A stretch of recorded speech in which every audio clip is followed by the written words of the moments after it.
Alix, welcome into the Her Unlocked podcast. I'm so excited to have you here.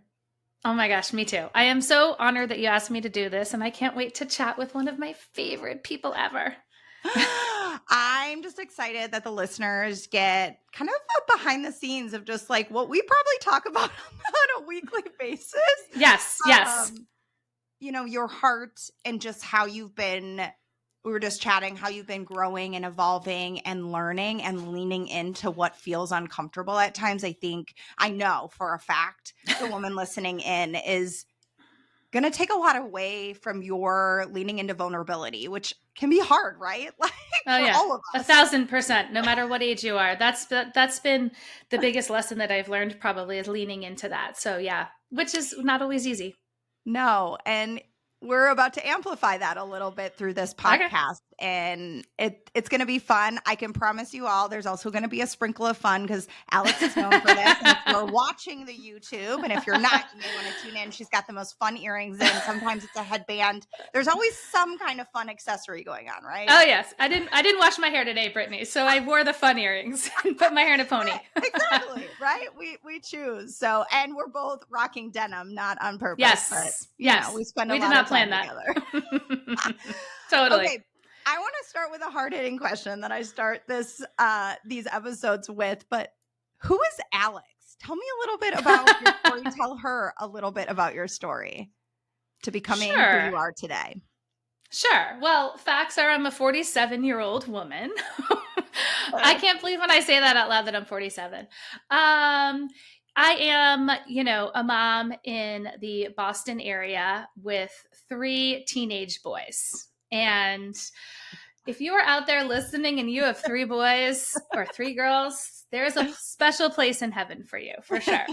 And I used to just think, Brittany, I'm just a mom. It's not just being a mom. I take that role. It's part of my business. It's part of who I am, like very seriously in a fun way. So I think being present as a mom is one of the biggest joys, but biggest challenges of, life. So I am a mom, but I also love to do a lot of fun things. My girlfriends, I considered my family. I love taking girls trips. They're really important to me. I love skinny margaritas. I love the color pink. I am pretty girly considering I have 3 boys. I love cooking. I love meal planning.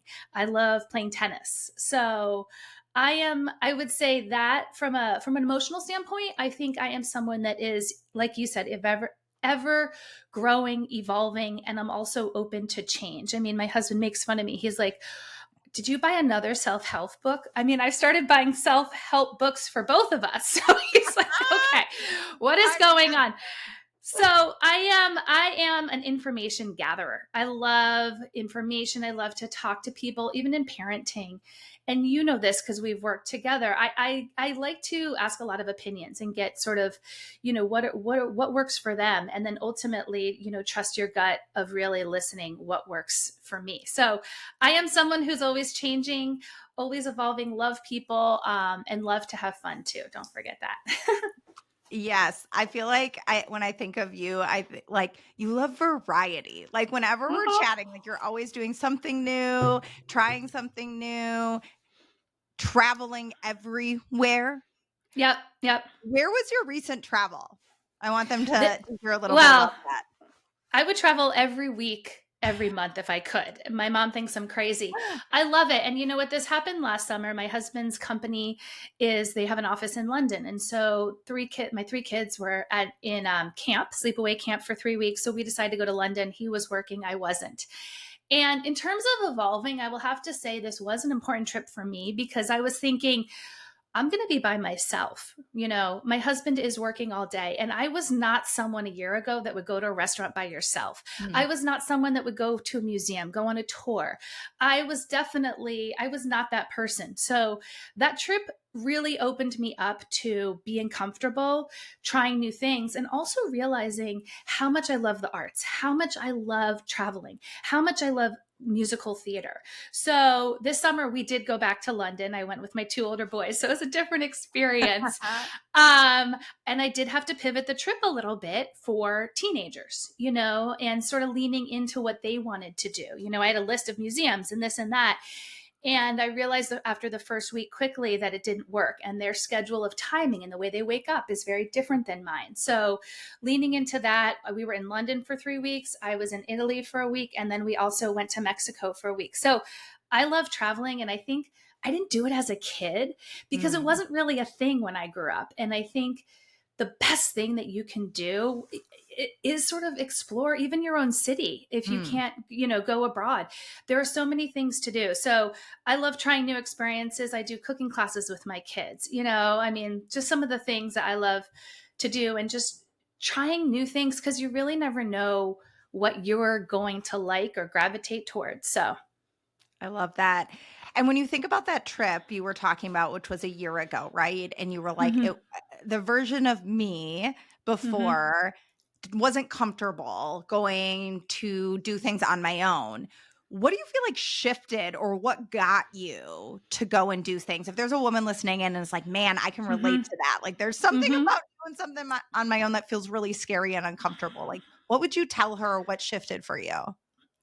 Yeah, I mean, I was even scared because I remember last June before I went to London, I went down and I was doing a presentation for something.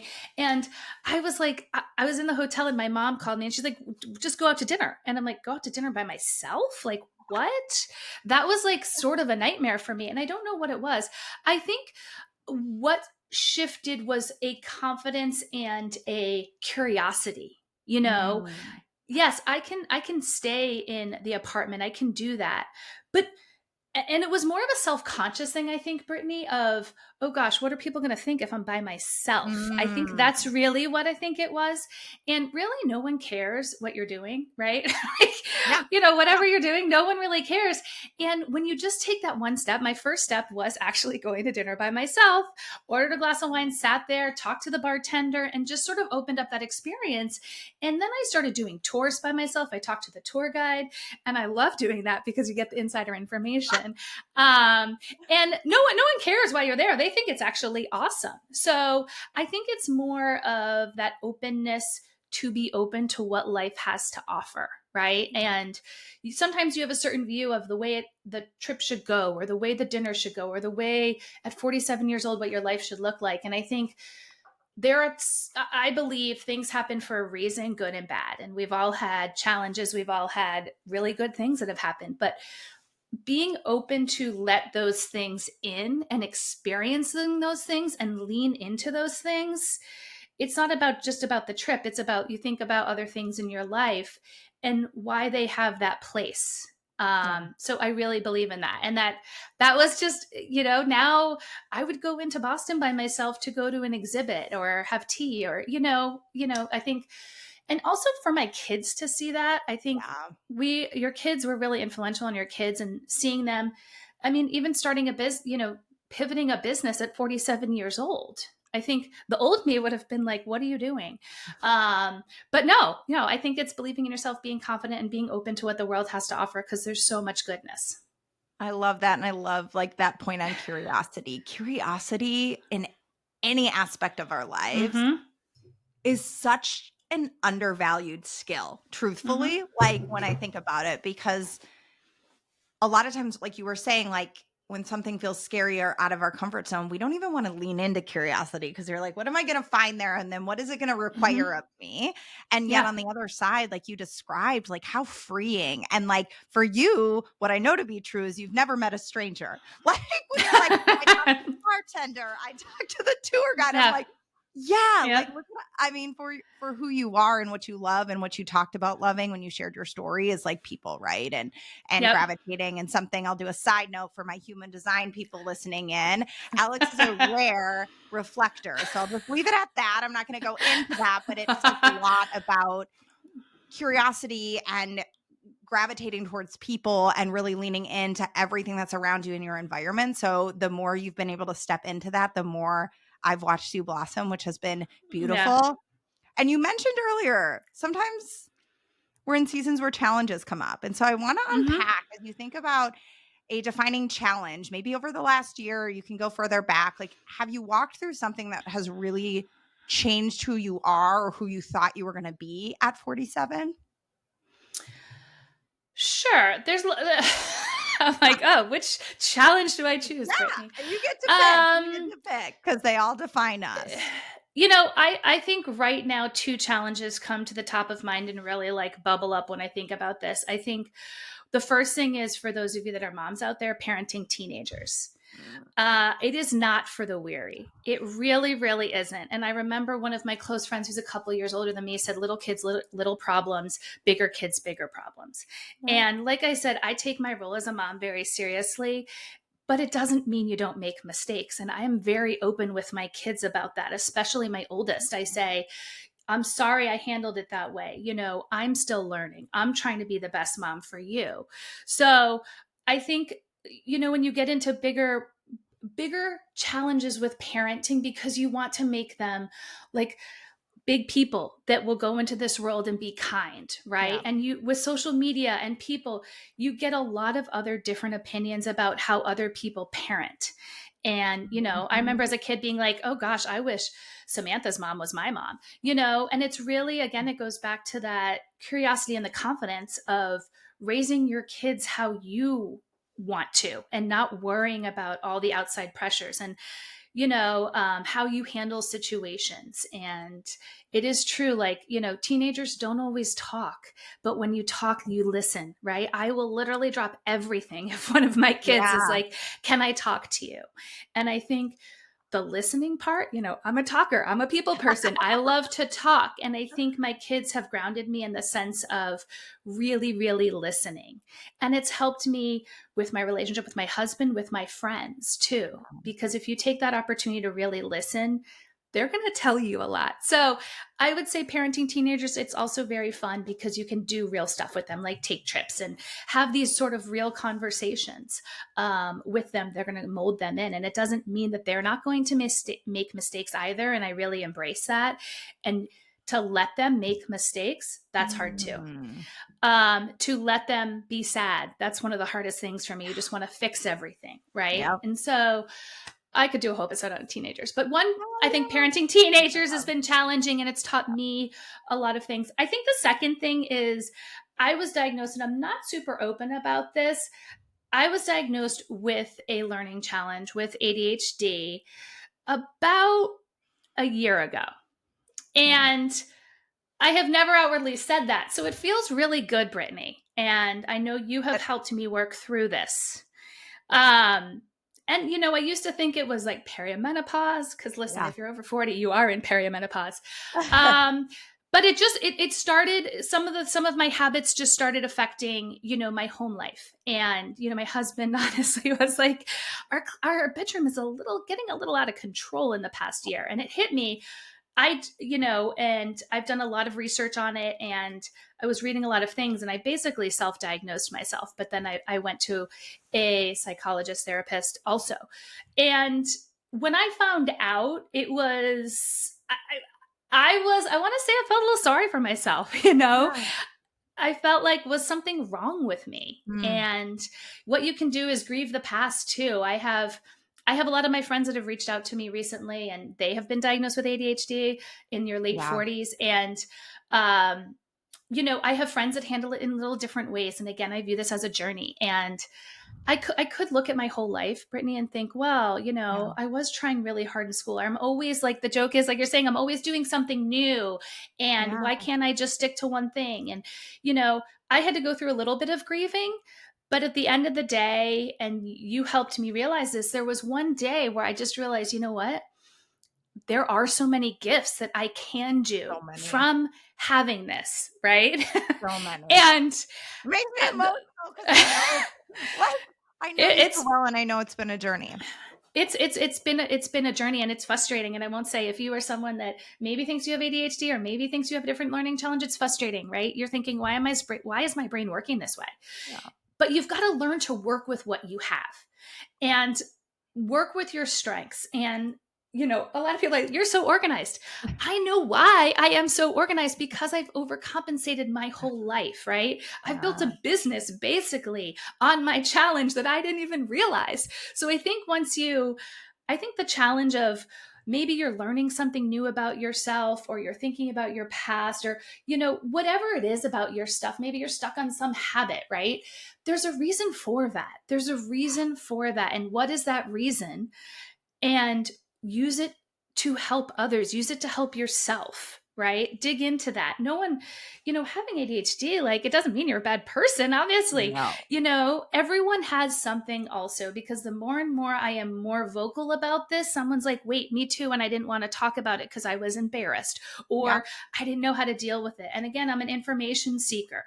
So I'm actually working with a ADHD coach specifically on that and organization now, and that mindset shift. So lean in. Again, it's like same message, lean into that curiosity, lean into that, things happen to our bodies mentally, physically.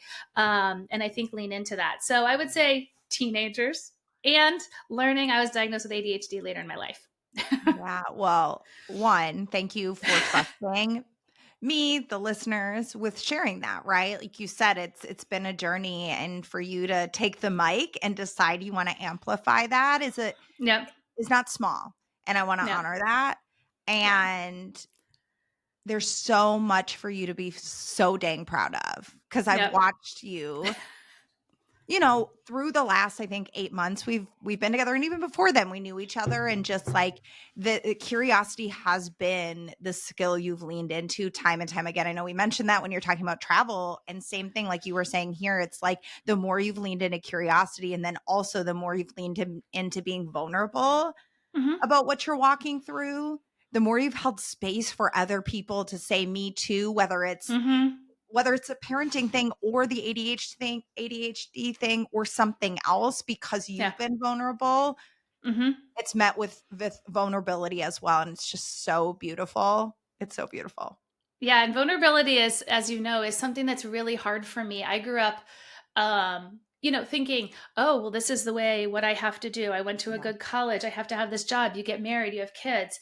And I was afraid to be vulnerable and, show anyone, even my best friends, that everything wasn't always okay, right? Yeah. That I wasn't always doing the perfect things, Pinterest mom, all those type of things. And I think that's how you grow. And right now, this is what I'm walking through. And, a couple years, I'll be walking through something else at 50 years old, and I'll be dealing with kids in college. And I think, yeah, I think just leaning into that vulnerability with people that you trust, right? You Yes. have to Yes. have a safe space.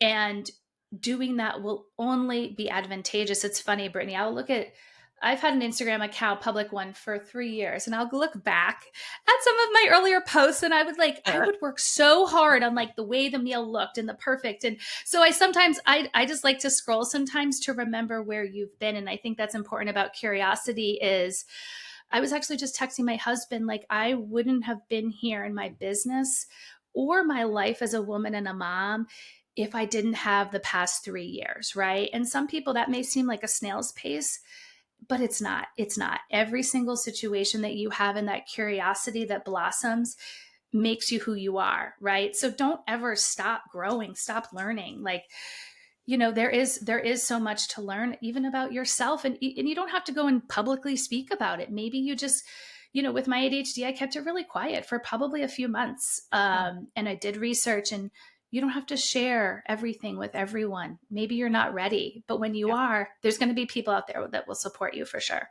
I love that. Okay. I want to unpack a little bit. You talk about this like 3 years. You talked about making a business pivot. So I want to kind of let her in on a little bit of your business journey Yeah. alongside this personal journey. So take us through to the big pivot, and what are you doing now, and what's called you to lean into this space? Well, it's funny having to do with ADHD. I have looked back on sort of things that I've done, right? And what have I done and what haven't I done? And just sort of curiosity about that. Um, I've always been into lots of different things. When I was 13 years old, I had my own catering business with my best friend Jessie called the Club Dessert. And we made desserts. And, I don't even like desserts. It's funny, I'm more savory. But, my dad was the one that was really influential in that. He was like, let's make business cards, let's make a menu, and I was thinking, oh, wow, this is awesome. Then we called it the Club Dessert Plus. I was very into, in college, I was the social chair. I graduated college, was an events planner. So I've always been wanting to bring people together and be with people. And when it was COVID, when we were all stuck in our houses, I was looking, I said, you can either go down this route of, drinking wine every day, like a lot of people, or you can go down this route of trying to get healthy. And I decided, one of my close friends was a health coach, and I decided to try to get healthy. I trusted her. And again, something like health is very vulnerable to me. So I don't let everyone in on that. I'm sure a lot of your listeners can relate. And, I did this program, I loved it, and I became a health coach. Now, I was not an athlete. I played field hockey and tennis, but I was not an athlete. So I became a health coach. And I loved it, loved the program. It worked for me. It made me feel good. It wasn't about, the calories. It was about me feeling really healthy and good and energetic, which as a mom, we know is so important. But what I found is that I was really leaning into more of that meal planning and prepping. And I love food. I've always loved to cook. It's funny because if you ask my husband or my kids, I make something, there's rarely a time where I make something twice. So if you ask them their favorite meal, they don't know. They'll say like Domino's pizza, because I'm always trying something else. And from that meal planning and prepping, I realized I was actually good at it, right? And maybe this is where the ADHD overorganization came in. And I started putting together sort of this method of how I plan my meals every week. And it made me feel good because I knew that I could serve myself and my family healthy meals, but also I had more time to spend with them, right? Instead of worrying. I know a lot of my friends will say, oh, well, I don't know what I'm going to make. I just go to the grocery store. And I literally cringe. I'm like, oh gosh, how do you do that? So I pivoted my business, and probably you and we launched about in May of 2024. And that's how It's Tradish was born. And as I was doing the meal planning and prepping and doing that work, a lot of things came up with my childhood. And some of my favorite memories were having dinner with my family, right? Not a big deal, those everyday memories. And I wanted to duplicate that for my family. I have 3 boys. They eat a lot. So does my husband. And how can I do that as a busy mom with ease, with purpose, and with fun? Because I also hear a lot, I don't have time. I don't like to cook. It's not fun. So a basis of my business is adding fun, a sprinkle of fun to your meals. Because if it's fun, you will come back and do it again and again. We don't like to do things that aren't fun. So now I have It's Tradish, which is reinventing family dinners with a sprinkle of fun. Thanks to you. More thanks to you, right? But, I think of the journey and just your willingness. Again, I think this is just the theme of curiosity, of leaning into this. Okay, I built this health coaching business and something was not feeling totally in alignment, and there was something else on your heart, and there's been this thing on your heart that you were mentioning, like this family dinner, family table, or gathering family around a meal. That's been a consistent part of what you've done, because even like you were saying, when you were a health coach, that was coming forward. And I think what is so unique about what you do is that sprinkle of fun, and giving her a method to come back to time and time again every week to make it easier. Because truthfully, and I've shared this, I'm in a season of littles, and the thought of getting dinner on the table every night is exhausting just thinking about it. And we're flying by the seat of our pants, or even if we've planned out meals, we don't always get intentional about what's happening that week, right? Or what's going on. And then we don't always put that meal on a table, or we've got chaos going on. And how can you still have fun in the midst of a chaos, or when not everyone's around the table, or that kind of thing? And so I think it's just really beautiful that you're leaning in to this space that no one else is playing, and that you're really focused on family dinners, which brings a lot of core memories. It does. It does. And I think, one part of the journey too that was pivotal is I wrote a cookbook called Nourished, right? Yes. I feel like food, the food that you serve not only it nourishes your body, but also your heart and soul. And I think that's where the name come from of the family dinners, of how I felt. My family dinners, I felt safe. I felt seen. I felt heard. And for me as a middle schooler or teenager, now that I have those kids, that's really, really important. But they're not going to tell you, oh, yeah, mom, I love family dinners, right?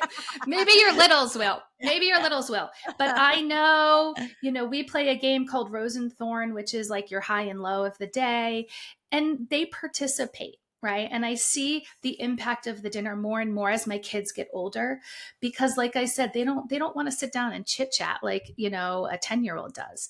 So having those traditions, but making it easy for you, not putting this pressure on yourself to make a new meal sort of, every night. And when I wrote the cookbook, a lot of those traditions and that ease and that fun popped up for me. And I loved writing the cookbook. It is a true labor of love because it's a lot of work. Yes. But I realized what I wanted to do was more give her the tools to do that, not necessarily the recipe. So I scratched that itch, right? I wrote the cookbook. I will write another one, but it's going to be more of a method cookbook. But I think coming up through that in my journey, realized that I want her to feel as though she did it, right? There's a lot of, it's like, are you going to teach him to fish, or are you going to give him the fish? I'm going to teach Yep. you to fish, so Yes. that you feel, Brittany, when you're sitting at that table, you're looking at your family and you're thinking, we did this, not you did this. And Yeah. that's one of the important messages is, it just doesn't depend on the mom to grocery shop, to meal plan, to prep, to choose the meals, to set the table, to clean the table, right? It is a family effort. And that is what is going to matter for generations to come. Because one of the missions is also all the benefits from family dinners, which you eat healthier, but also the traditions that you're going to instill in your kids and they're going to instill in their kids. Like it's almost like a movement of getting back to family dinners, even though we are so busy. Yep. But family dinners for you look different than me, and that's what I like to teach people. And what work, you want to make sure it's sustainable and that it works for you. And that's why it took me about 3 years to put together this method of to teach it and how it can work. Yes. And we'll drop some things in the show notes. One, a link to Alix's cookbook for you to purchase and grab for yourself, on top of some things that are coming up. So we'll put all of that in there, because it's definitely things you don't want to miss if you are a mom out there who is in the same boat as me, which I know there's many of you who are like, okay, I want to put more purpose around what I'm doing at the dinner table, doing it with fun, but also I love your perspective of like, it doesn't have to fall completely on me. How do we get everyone involved and create those memories, and not be looking at everybody else's version of it, creating my own version of it, which feels freeing. Which is good. And again, you're opening up yourself to a little bit vulnerability. When women tell me, I know what I should do, I just don't know how to do it. Or Yeah. I don't even know how to find a recipe, Alix, or I don't know how to cook. All those things, those are totally okay. Yeah. But I love to teach people, you have these things that you tell yourself in your head, right? And with anything in life, it's like, throw that out the window. You can make this work for your family, which doesn't mean grandma's marinara sauce. It's okay. Yeah. And Yeah. it's never too late to form those traditions. I think, I was thinking this morning on a walk, 47 years old, pivoting a business. If you're someone listening and you're like, oh, great, my kid's already in high school and I haven't done family dinners, it's okay. It's never too late. If you have kids in college, if you have littles, it's never too late to bring back these things. So that's what I love about the business too. I love that. I want to ask you, if there's a woman listening in, so this is less about the family dinner piece, but more about like making a pivot later in life. What Yep. advice do you have for her if she has a pivot on her heart and mind? That's a hard one, Brittany. Find a good coach / therapist, which was Brittany for me. I think it's, don't doubt yourself, Mm. right? I told my husband, with the health coaching, I told him, there was a time where I didn't feel it was that successful. And he's like, why don't you just stop? And I said, oh, gosh, I have this fire in me and I can't let it go. I have said that for a long time. And I think having any sort of self doubt is hard, really, really hard. Well, can I do this? Do I have enough time? And it may be a slow burn in you. You may be thinking, I want to write a book. I want to do this. I want to do something. It maybe right now isn't the time, but don't let that fire out. Like, it is a slow burn. Journal about it, write it down, like have it there. Because good things really do take time. And Brittany taught me that. Like, an uncomfortable spot, and this is going to sound weird, is for me to slow down like 100%. And I'm like, go, go, go. We need to do this. We need to do this. But I wouldn't be coming out with certain offers in the right way if I had kept on going at the speed I was going. So sometimes you need to slow down to speed up, if that makes sense. So don't get discouraged if you can't do your idea right now or pivot. Then just wait. Just let it be a slow burn until it is time to add fuel to that fire, because it does take time. And I promise you, if you are doing something that you're not super passionate about it, people know. If you are doing Yes. something that you are passionate about, people know, right? Yep. And I get a lot of people that are like, you get so enthusiastic about talking about meal planning and prepping. It is because I have this like huge fire in me to share it. And it doesn't have to, if you have an idea, if you want to pivot, it doesn't have to be this huge monumental thing because it's monumental to you, right? And if you want to do one thing and it's going to make a difference in your life and have an impact on you, again, keep that fire burning, right? If you want to have an impact on lots of ladies, like the way that I felt, and families and eventually generations, you can do it. I would say you can do it. Never, never doubt yourself. It'll be hard, right? If you're talking about entrepreneurship, and I didn't realize how hard it was. And my husband looks at me like I'm a crazy person half the time. He believes in me. I would say have a spouse also that's really supportive, or a best friend, because you're going to have to talk about it a lot. But I think just keep it going. Like, trust your gut, right? No matter what age you are, you know what's best for you. And if you feel passion, it will make a difference. It will make a difference in your lives and others' lives and your family lives, whatever your pivot is. And you know about a pivot, Brittany, too. I mean, I make lots of pivots. Right. But I always talk about the power in the pivot, and also what you're talking about too is the power in the pause before the yep, pivot and during the yep, pivot and every step of the pivot. Like, there's a yep. lot of that pausing and checking in. And I love that you are reminding the woman listening in that, like, it's on your heart for a reason. You're passionate about it for a reason, and that she can trust herself, because I've Mm-hmm. watched you lean into that more and more, because there's a lot coming at us. There Yep. is a lot of opinions, there's a lot of noise, and it can really take us down a route that's not for us.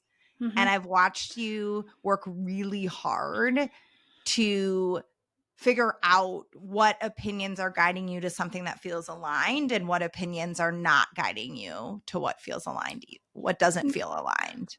Yeah, because everyone's going to have an opinion about what you should or shouldn't do, especially your mom, if Yeah. your mom's like my mom. I think also, if you're going to have a pivot or any sort of, you're thinking about what you're doing right now, don't be afraid to make mistakes. And Mm. that's where the vulnerability piece comes in.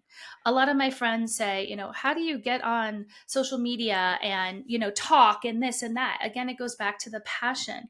Are there things that I wish I did differently? Yes, of course. But unless I put it out there or do that thing that I'm passionate about, you're not going to please everybody. And that's what I've learned too. I will internalize a lot of things of what I do in my business because of what one person says. And it's taken me a long time to set back and realize you're not going to please everybody. And maybe if you are starting your own business, who your ideal client is not everybody. Because I started my business wanting to reach every single woman out there.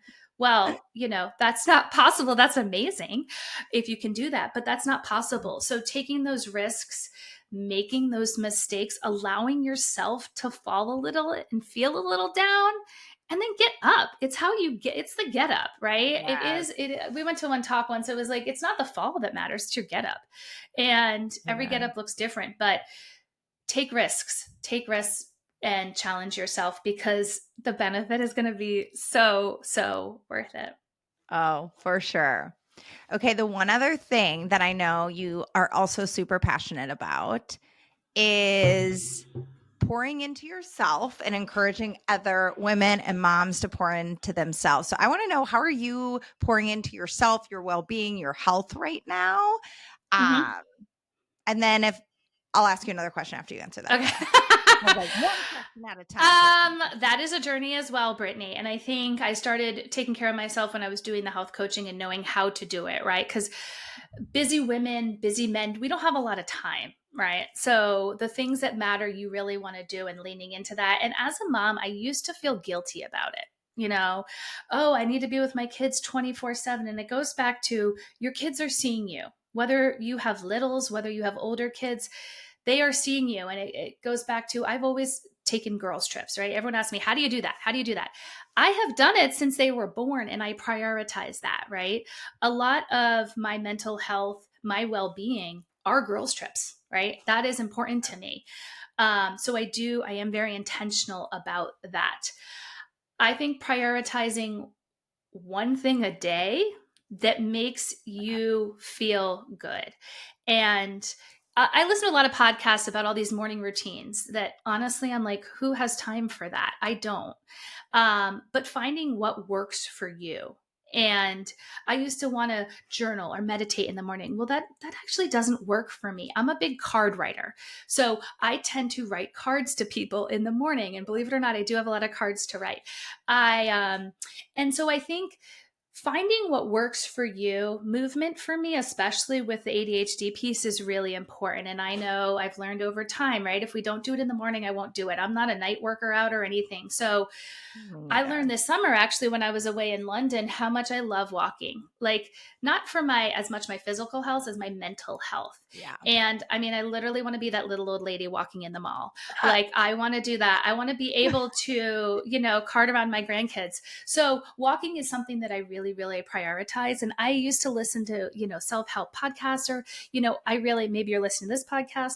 I really just put on music and I just go. And I think doing that one thing, we can't spend 2 hours on our health a day, just doing that one thing. So for me, it's walking. And the food piece, you can be really intentional about your food and feel good, but I think my message would be, don't feel guilty, but also don't try to overcomplicate it. Find one thing. And if it's, and when I say one thing, also something that makes you happy. I once had a friend say, what brings you joy, Alix? And this was 3 years ago. And I literally was at a standstill and thinking, oh my gosh, I don't even know. And it wasn't because I'd lost myself in motherhood or anything. Yeah. I just hadn't actually thought about it and taken that pause to realize what makes me happy. Writing cards actually makes me happy. Cooking makes me happy. Walking makes me happy. Being with friends makes me happy. Watching movies with my kids makes me happy. So, finding something that fills your bucket up, and I think that's important in addition to your physical health as you get older. I love that. Okay, I got 2 more questions for you. The first one is, if you were to leave the woman listening in with one powerful question or piece of advice to reflect on, what would it be? That's hard, Brittany. um, I would say revisit how you define happiness and success in your life. I love that. I think it'll make me cry a little bit. Because for me, that's been a journey, like I said, and thinking that everything has to be perfect. But what does perfect mean, right? Really, you're looking at, when you're doing that to yourself, you're looking at everyone else. You're looking at the TV shows. You're looking at the magazines. It's not reality. You're looking on Instagram, right? So you're not going to be happy if you're going after someone else's happiness or success. And I think my kids have challenged me to define what happy means, and my family and my business has defined to me what success looks like. And I think those go hand in hand. And you talk about wellness, right? Wellness needs to be part of your business plan or your personal plan for sure. And that took me a long time to realize, because if you aren't taking care of yourself, how are you going to take care of anyone else? And for those moms listening with littles, go for the walk, drink the water, go meet your friend for coffee or wine or a mocktail. Do those things. So, and that's a journey in itself of realizing what is happy, what is success to you.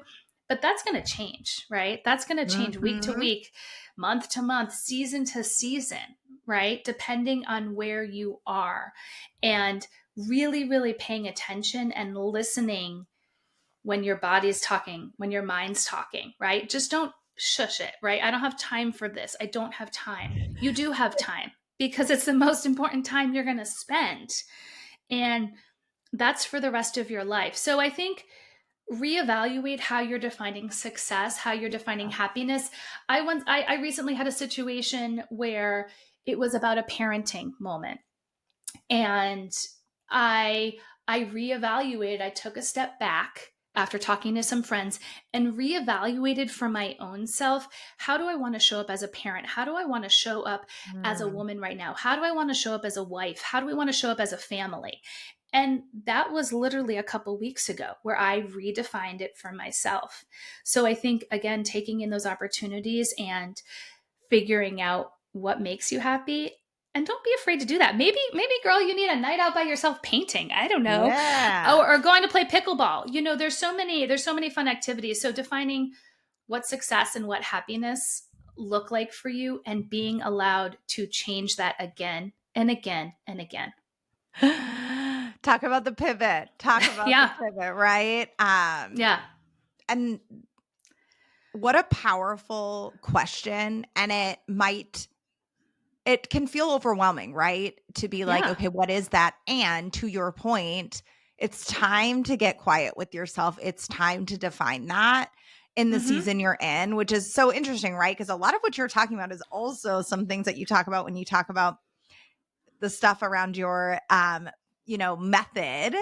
for family dinners. Like Yeah. there's a lot that goes into that also applies to your life, and that's what you're kind of talking about. And I just think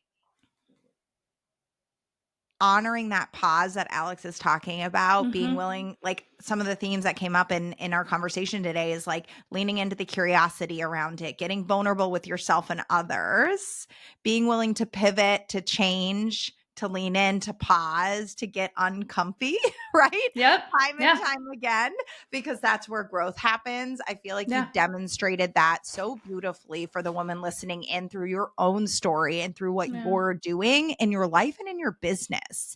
And you know how I'm a big proponent of like the harmony of life and business. They are not Yeah. separate. Yep. And I've watched you choose to integrate them, even when it was hard, time and time Yeah. again, because that's what you had defined and you keep defining as success. And I love that about you. I love your passion. I love your spark. I love how Mm. warm you are to everyone you meet. Like you are just a gem of a human. And I just have to tell you that I am wildly grateful to have met you and to have been able to not only be your friend, but get to walk this season of life and business with you. Yeah. So I'm just so grateful for you and for you to lean in and get vulnerable with the women listening in. Yeah, no, thank you. And I feel the same about you. And I think, people like come into your life for a reason, for a time. And you are definitely one of those people that I leaned in, because we're also very different. You and I So are innately different people. We're at different stages of life, but people come into your life for a reason. And I think that's really important to honor that for sure. yeah. So I have one last question for you. Speaking of Yeah. gratitude, Yeah. I know we both are big into gratitude and using it to be content in the season we're in. Hmm. So I want to know, what are you deeply grateful for right now? Grateful. There's a lot of things. I do this. I write a grateful card actually to a friend every Monday. So I realized that, I love writing cards. I'm a snail mail person. And so I do pick a friend or someone in my life that I write a card to every Monday. And it reminds me what, I write down why I'm grateful. It's not just I'm grateful for your friendship. I actually go into some details, and it could be a recent situation, it could be a past situation. So I think right now, I think that has to do with the women in my life that I feel grateful for. I think, yes, of course, my kids and my husband, but I Yeah, think right yeah. now in this season of my life and my business, and goes back to the motherhood and, you know, pivoting my business, my biggest support is from my friends. And I think my girlfriends, when you are vulnerable, your relationships actually get tighter. And you realize that you need them more and more, and you don't get to see them as much when you get older as you did when they were little, because you're not doing these play dates with all your friends. So really, my friendships are the utmost importance to me, and leaning into those, honoring those, and realizing the women that build you up, right? And you're going to have lots of different friends. Maybe you have the friend that you shop with, maybe you have the friend that you go out for cocktails with, maybe you have the friend you cry when your kid's being a crazy person. But to find those friends, and this happens, I think, as you evolve as a mom, as a woman, to find those, I call them everything friends, to find those everything friends, hold on to them, because they are special. And you want to honor those friendships, and I'm a big person of telling people the way that I feel. You want to tell them that you care about them, and that's vulnerability too, right? And Yes. I think right now I'm just really grateful for my girlfriends for walking this path with me, for being understanding, for supporting me, for having fun, for being up for anything that is coming my way. I think that's why I am here today. Yes. And I love that one, you sharing the act that you do every Monday, I believe is going to inspire some women to start reaching out to friends and people in their world, because when you receive something, like, it feels really good to tell someone specifically what you're grateful for, but and then the receiver, just the power and the ripple effect on Yeah. that is incredible. And then you just honoring those friendships in a season where you've got a lot going on. And not only are you grateful, you also act in alignment to that. I watch you do that frequently. Yeah.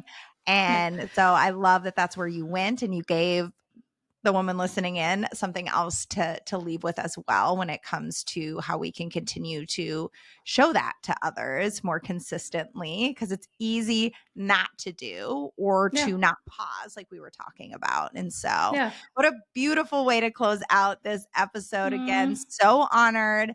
I know the woman listening in is taking a ton away, pause and dig in yeah. further so she can find her version of happiness and success. Yes. Alex, I heart you. Oh, thank you. Mwah.